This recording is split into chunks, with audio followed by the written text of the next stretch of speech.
순결하게 하신 주라는 제목으로 말씀 전해 주시겠습니다.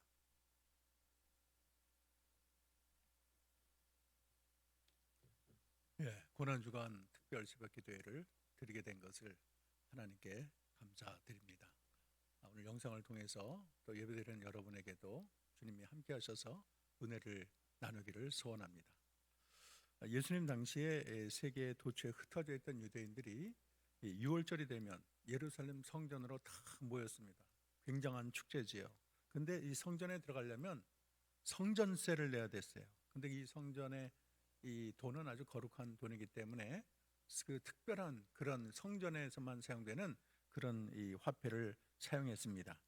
로마에서 또는 헬라에서 온 사람들이 로마 돈을 성전 화폐로 바꾸고 또 헬라 화폐를 성전 화폐로 바꾸어서 성전에 입성해서 주님을 찬미했습니다. 그런데 문제는 이 돈을 바꿔주는 사람들이 엄청난 수수료 폭리를 취했다는 거예요. 그래서 거기서 모든 그 이득을 남기기 때문에 참 거기서부터 문제의 시발점이 됩니다. 또 하나의 문제는 6월절 제사를 드리려면은 이제 이 짐승을 끌고 오는데 먼 지방에서 먼 나라에서 이거를 끌고 온다는 게 참 쉽지가 않아요. 그래서 돈을 가지고 와서 그 짐승을 이렇게 사는 사람들이 많았습니다. 그런데도 이 끝까지 이제 이 짐승을 들고 오는 몰고 오는 사람이 있는데 어떤 문제가 있냐면 재물의 눈이 어두워서 그렇게 힘들여 가져온 동물들을 불합격시키는 거예요. 뭐 특별한 사유가 없는데 그들은 다 불합격이에요. 그러고서는 자기들이 파는 그런 동물들만 합격을 시키는 거예요. 그 과정에서 이 동물들의 값을 아주 비싸게 매기는데 성수기에는 일반적인 그 동물의 값의 16배까지 폭리를 취한다는 거예요. 그리고 그 차액은 장사꾼과 성전 귀속들에게 고스란히 들어가는 형국이었습니다. 그러니까 자연스럽게 돈 바꾸는 환전소가 유행하게 되고 또 가축 시장이 이제 흥행하겠죠. 그래서 감난산 그 지역에 이 환전소도 세우고 또 가축을 장사할 수 있는 그런 시장을 세웠습니다. 그리고 이것은 사내들인 공예가 관할했다고 해요. 그리고 이 돈이 이제 엄청나니까 제사장은 또 하나의 시장을 되는데 아예 성전 안에 성전 뜰을 세 부분으로 나눠가지고 그 중에 이방인이 사용하는 그 공간에 아예 그것을 장터로 만들었어요.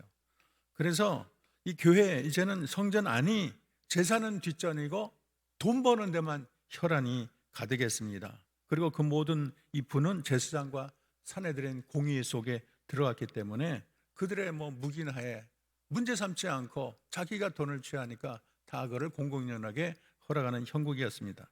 이러한 상황을 예수님이 보신 거예요.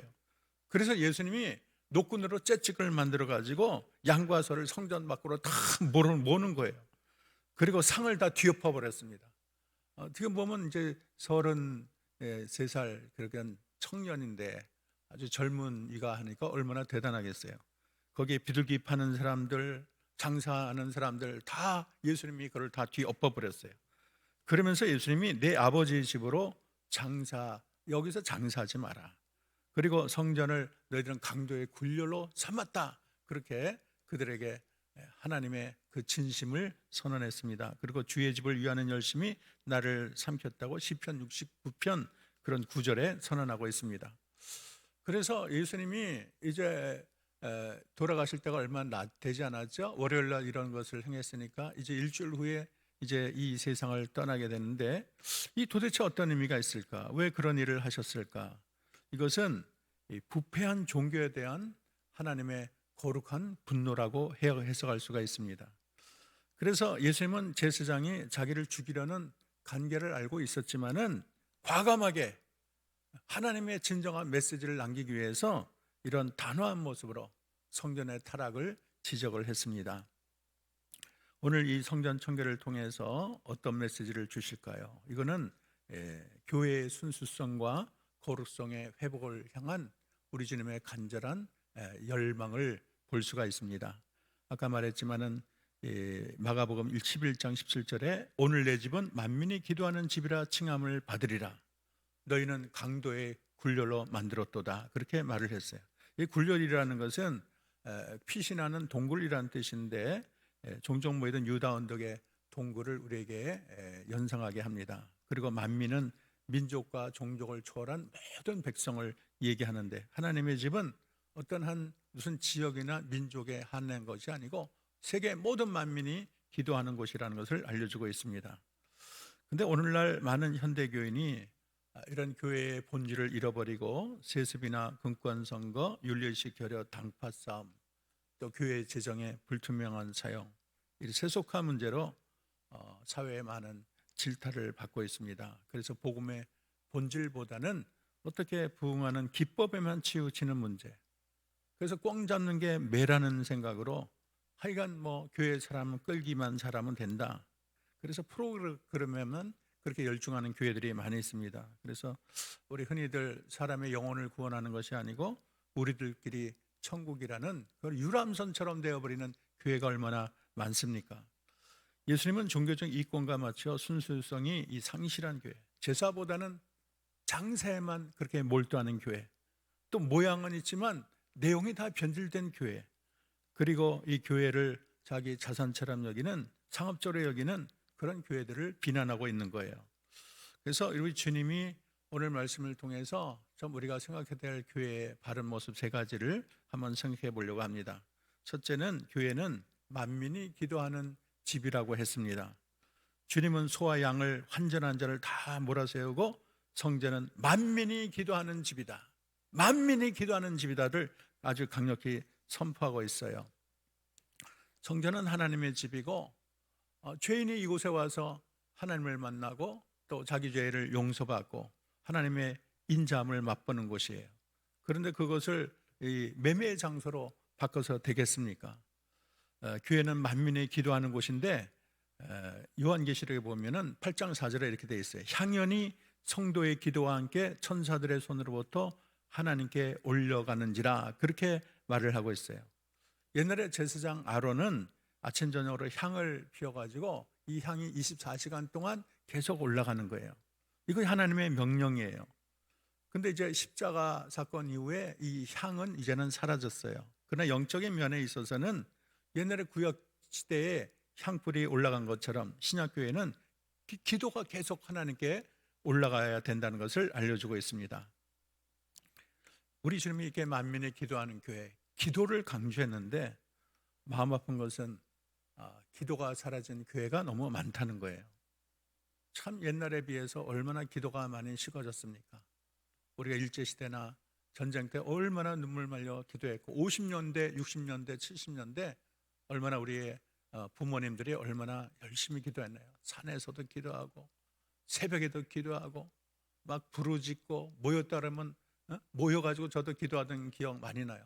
그리고 밤에도 기도하던 기억이 나요. 그렇게 점점 사라져요. 이제는 일주일에 1시간도 기도하지 않는 성도가 대부분이에요. 아니, 기도할 필요가 없어요. 그냥 교회는 왔다 갔다 하는 성도들이 많아요. 기도가 없어도 삶에 아무런 지장이 없어요. 기도가 사라진 교회, 기도가 사라진 성도가 이 교회를 채운다면 참 미래가 걱정되지 않을 수가 없습니다. 성경을 안 읽어요. 일주일에 성경 그냥 그대로 갖다 놨다가 먼지 털고 갔다 오는 성도들이 얼마나 많습니까? 그 성경의 내용도 잘 몰라요. 그 다음에 구원의 진리도 잘 모르는 성도들이 참 많고, 유럽에 보면은 아예 뭐 근본이 안 되는 그런 교회가 성도들이 얼마나 많은지 모르겠습니다. 형식적인 예배, 마른 건빵 같은 예배는 있고 마음속 기뻐 우러나는 예배가 사라진 교회가 많습니다.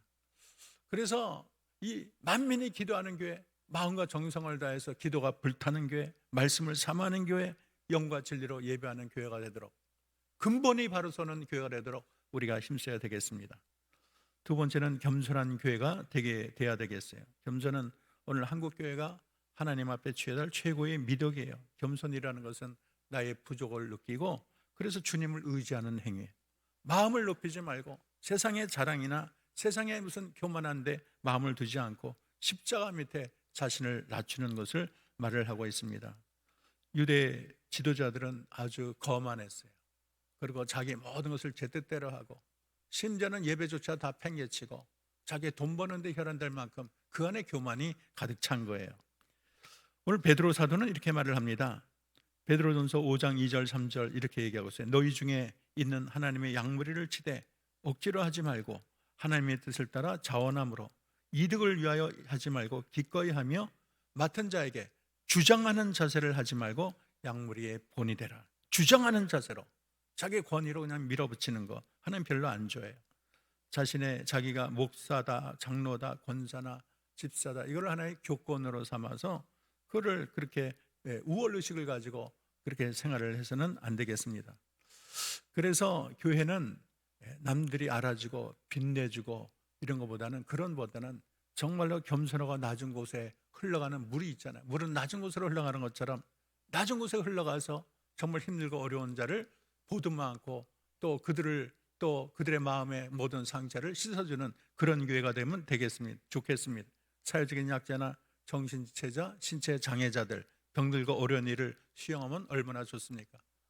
우리가 이제 아가페를 하는데 정말 자랑스러워요. 왜냐하면 거의 한 400명 되는 그 많은 사람들이 그 돈 몇 푼 때문에 물론 오겠지만은 얼마나 이분들이 좀 이렇게 사모하는 게 많아요. 왜냐하면 그들에게 말씀을 전하면 스폰지처럼 그거를 다 받아들여요. 옛날에는 뭐 그분들이 예수를 믿었겠습니까? 예수에 대한 생각도 없는데 생활이 공고해지니까, 그런 생활이 오래 가니까 좀 겸손해졌어요.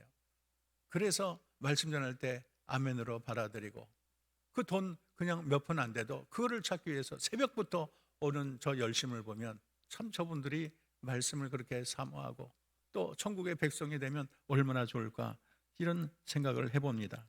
그런 자들에게 우리가 사랑을 베풀고 그런 자들을 부둥켜 안고 그들에게 정말로 말씀을 잘 증거해서 그들 중에 많은 영혼들이 하나님께로 올라간다면 얼마나 하나님이 기뻐하겠어요. 참 지금도 그들이 눈이 선한데 지금 교회 문을 닫아서 지금 이제 노숙을 전문적으로 하는 그런 장소로 다 몰린다 그래요. 너무 많이 몰린다 그래요. 교회가 다 문을 닫아서. 그래서 참 마음이 안타깝기 짝이 없습니다. 그래서 교회가 사회적인 약자나 신체 장애자들, 이런 자들을 돌보고 결손자들, 그런 어려운 자들에게 김치를 나눠주고 가난한 노인의 말벗이 되고 머리를 무료로 깎아주고 또 자기 교회만이 아니라 또 주변을 다 돌아보고 어려운 교회 가서 도움의 손길을 피는 것이 얼마나 좋습니까? 우리 교회가 그렇게 겸손한 모습으로 자기를 주장하지 않고 낮은 곳에서 섬기는 복된 교회 되기를 바랍니다. 마지막으로는 거룩하고 정결한 교회가 되어야 되겠습니다. 이 교회는 하나님 앞에 신부인데, 신부의 가장 중요한 것은 거룩이 아닙니까? 정결해야 되는데 자기 몸을 마음대로 굴리고 뭐 술 먹고 또 세상적으로 나간다면 어떻게 진정한 정결한 신부가 되겠습니까? 근데 요즘에 보면 참 걱정이 많아요. 참 세상이 이제는 너무나 오픈되기 때문에 참 사람들의 도덕의식이 많이 사라지고 성적인 그런 거룩성이 많이 없어져요. 혼절 순결이 많이 사라진 것 같아요.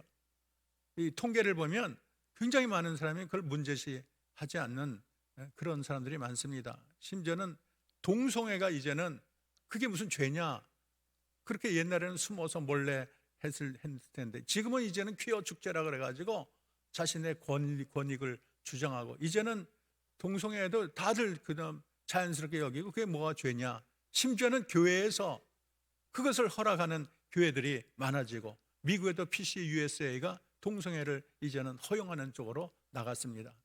이제 이 흐름이 한국의 장로교회까지 들어오면 어떡하나 참 걱정이 많아요. 그들은 주장하기를 동성애는 이것이 자연이다, 그게 죄가 아니다, 원래 그렇게 태생이다, 문제시 안 하는 거예요. 그러나 자연인 수가 있죠. 원래 태어날 때부터 그런 성향이 있을 수 있지만 그것은 타락한 본성이라는 걸 알아야 돼요. 이 교회가 세상의 흐름에 계속 들어가서 많은 것을 허용하다 보면 이제는 교회의 그런 이 순결성, 거룩성이 이제 사라지고 마는 것입니다. 교회는 다니는데 한 발은 세상에 놓고 한 발은 교회에 놓고, 세상에 가면 무늬만 크리스찬이지 뭐 삶이 다른 게 하나도 없어요. 그런 분들이 교회에 가득 차게 되면 참 어떻게 되나 참 염려가 많습니다. 우리 교회는 끝까지 순결과 정직을 지켜나가야 되겠습니다. 얼마 전에 기독교연합신문에 리더십 설문조사를 했어요.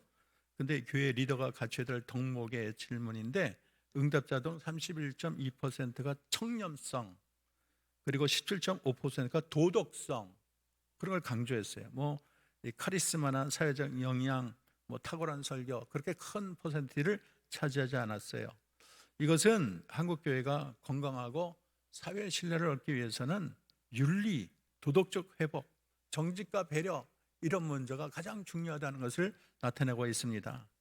그래서 우리 한국교회, 우리 한영교회가 재정 사용에 있어서도 투명성과 정직성을 높이고, 또 모든 지도자들, 또 하나님의 또 쓰임받는 종들이 어쨌든 하나님 뜻대로 살아보려고 발버둥치고 또 진실하려고 거룩하려고 애쓰는 그런 열심을 보여야 되겠습니다. 한국교회 이미지 훼손의 뿌리는 투명성의 문제라고 그래요. 세상 사람이 이제 정부나 기업도 이렇게 투명하기를 원하는데, 당연히 성직자나 종교기관이 그런 것을 이 사회에서 기대하는 것은 이제 마땅할 거예요. 신뢰는 무결점에서 오는 것이 아니고 자신의 실수까지 투명하게 인정하는 정직과 용기에서 나오는 것입니다. 어쨌든 우리 한영교회가 하나님 앞에서 정말로 인정받는 교회, 우리 하나님께서 정말로 잘했다 칭찬하는 교회, 하나님의 영이 살아서 움직이는 교회가 되도록 우리가 최선을 다해야 되겠습니다. 고여있는 물은 썩기 마련인데 개혁된 교회는 항상 개혁되는 거예요. 그래서 우리 교회가 하나님의 기쁨이 되고 자랑이 되고 말세 하나님의 빛과 소금의 역할을 잘 간직하는 교회가 되기 위해서 우리가 최선을 다해야 되겠습니다. 이 시간 우리가 기도하는 시간을